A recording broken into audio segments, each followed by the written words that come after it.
Hi! Thanks for clicking on my video. So I started my day with dosa, which is a savory crepe. I had this with some tomato onion chutney, which added some spice to my meal. Then I had some white sauce pasta. I also made red sauce pasta this week. Keep watching to know the recipe. For dinner, I had tomato pappu or tomato dal with rice and paired it with some mango pickle. It was spicy and a very satisfying meal to end the day. The first meal for this day was rice with some chickpeas which were stir fried in spices. For lunch I had some parpu sevai on the side. I also had some boli, which is a sweet lentil stuffed flatbread. Because the boli was hot and fresh, I topped it with some ghee which made it taste so rich. I just blended some sindura mangoes with milk. It was a little sour, but sweet and sour taste complement each other.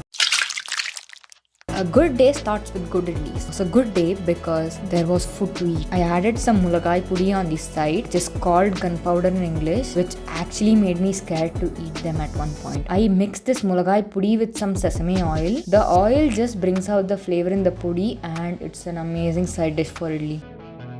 Next, I had some boli with ghee. So finally my first footage of adai for this video is here. While I spread the batter on the pan, go give this video a like if you like it or dislike if you don't. Feedback is very valuable to me. We also make these holes where we pour oil in the adai, but I don't know why we do it, so let me know why in the comments. After it was cooked, I slapped some butter on it. I ate it with a fresh raw mango pickle. It was spicy and a little sour, but not in a bad way.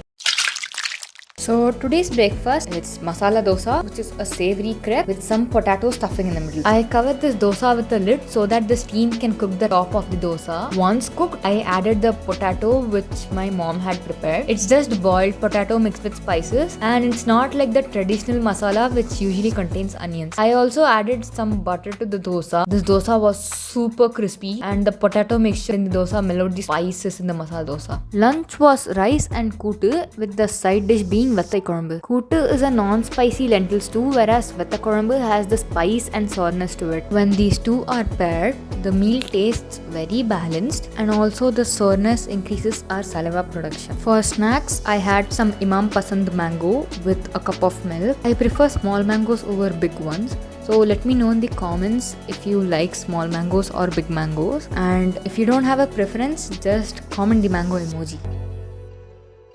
The mango obviously wasn't enough, so I had some green gram adai for dinner. By now, I'm sure you know how I like to eat my adai, obviously with some butter. Today's side dish was Vattai Korambu, which added some sourness to the spicy adai. Today's day started with dosa. Make sure to subscribe to my channel if you like food videos, cause I post them every Saturday. And also turn on the bell notifications if you want to be the first few to watch my videos.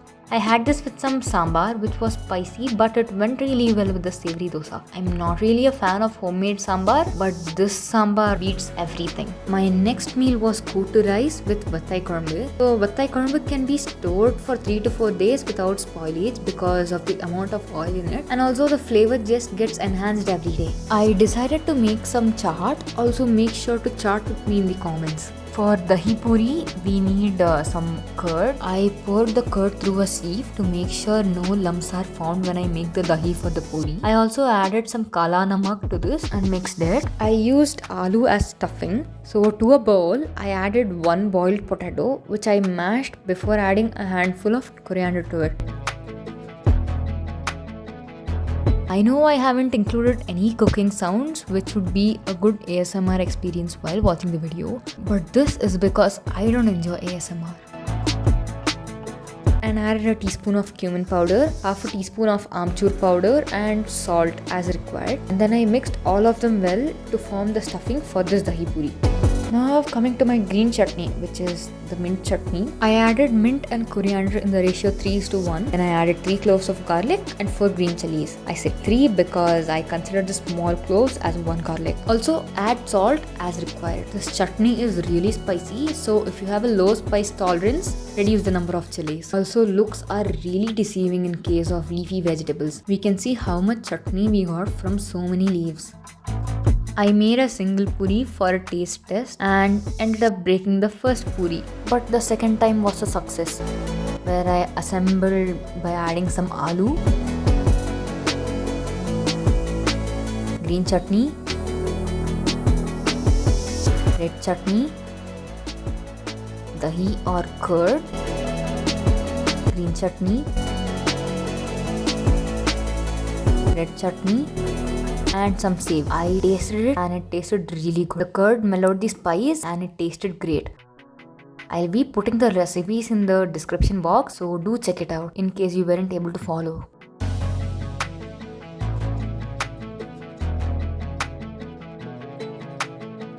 I also included the footage of assembling a plate of dahi puri. It follows the same process as before. I'm aware a plate doesn't contain just 4 puris, but only that much fit there. One tip would be to use fresh green leaves to get a green color in your chutney. If you use a little old leaves, they may look a little brown and I don't know if it'll affect the taste though. I don't have the recipe or footage for the red chutney because I didn't make it, but I'll be making it one day, so make sure you subscribe to see that day.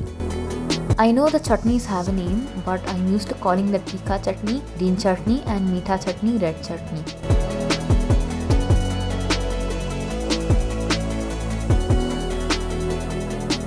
Typically, nylon save is used, but I had bhujia save, so I used it. I had one too many dahi puris and had to forego dinner, but instead, I had some Malgova mangoes with a cup of milk. I kept thinking these mangoes weren't ripe because they had the green color skin, but they were actually ripe. Make sure to soak the mangoes in water for at least 30 minutes before consumption to reduce the amount of heat generated in our body.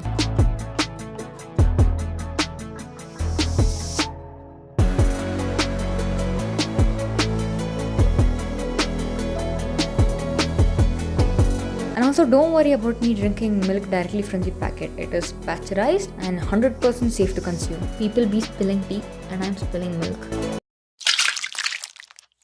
For a change, I had ragi dosa for breakfast today. Except the color, there's no change in the taste, at least to me.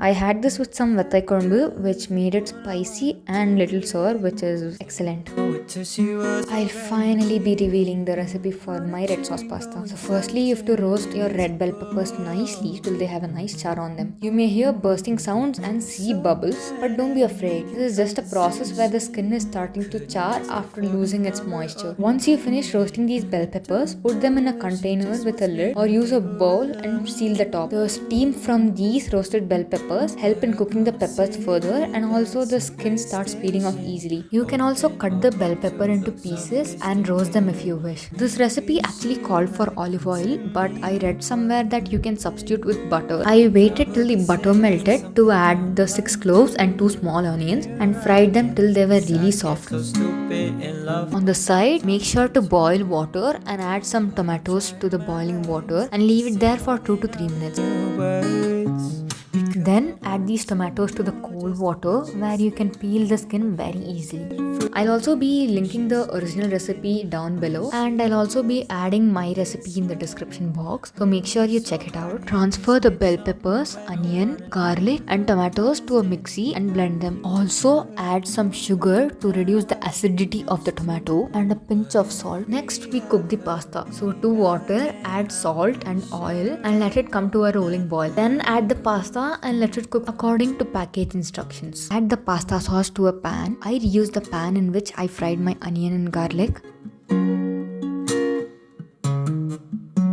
Also add cream to this pasta sauce to help it thicken.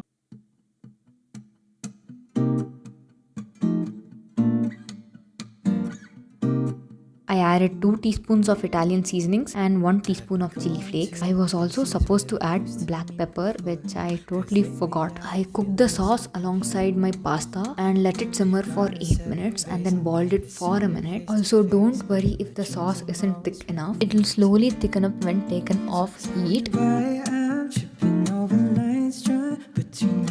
I added the pasta to the sauce and mixed it till the sauce coated the pasta. Please excuse me if there's a mistake in this recipe because it's my first time having red sauce pasta and I'm not perfect.